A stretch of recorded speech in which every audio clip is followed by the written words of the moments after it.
కడప జిల్లా రాజంపేటలోని సిటీ కళ్యాణ మండపంలో ఆదివారం కూటమి ప్రభుత్వం ఆధ్వర్యంలో వేడుకగా అంతర్జాతీయ మహిళా దినోత్సవం వేడుకలు నిర్వహించారు.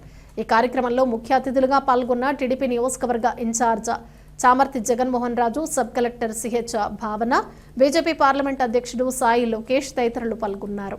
ఈ సందర్భంగా వివిధ రంగాల్లో ఉత్తమ సేవలు అందించిన మహిళలకు సన్మానం చేశారు. డ్వాక్రా సంఘాల చెక్కును మెప్మా 285 కోట్ల చెక్కులను అందజేశారు. ఈ సభలో పెద్ద సంఖ్యలో మహిళలు పాల్గొన్నారు. జగన్మోహన్ రాజు మాట్లాడుతూ తెలుగుదేశం పార్టీ స్వర్గీయ ముఖ్యమంత్రి ఎన్టీ రామారావు మహిళలకు ఆస్తిలో సమాన హక్కు కల్పించారు. ప్రస్తుత ముఖ్యమంత్రి నారా చంద్రబాబు నాయుడు మహిళలు ఆర్థికంగా నిలదొక్కుకోవడానికి డ్వాక్రా సంఘాలను బలోపేతం చేశారు.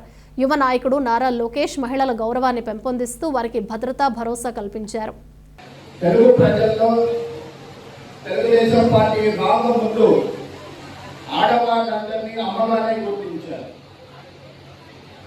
అమ్మ రోజుల్లో ఆడవాళ్ళు చేసినటువంటి పాత్ర అనిర్వచనీయం. ఇంట్లో అందరికన్నా ముందు నిద్ర లేచేది ఎవరు?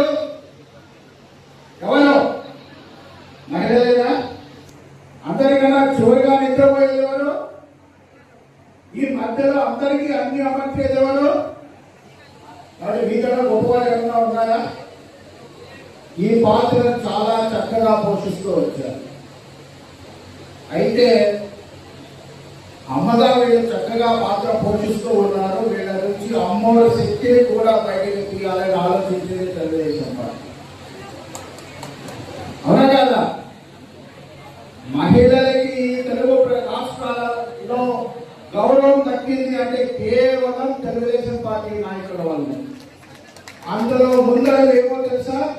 మన అన్న ఎన్టీఆర్ గారు ఆస్తిలో హక్కులు మహిళలకు కల్పించింది ఎన్టీఆర్ గారా కాదా? అంటే ఇంట్లో మీకు ఏం చేశారో ఆర్థిక హక్కులు కల్పించారు.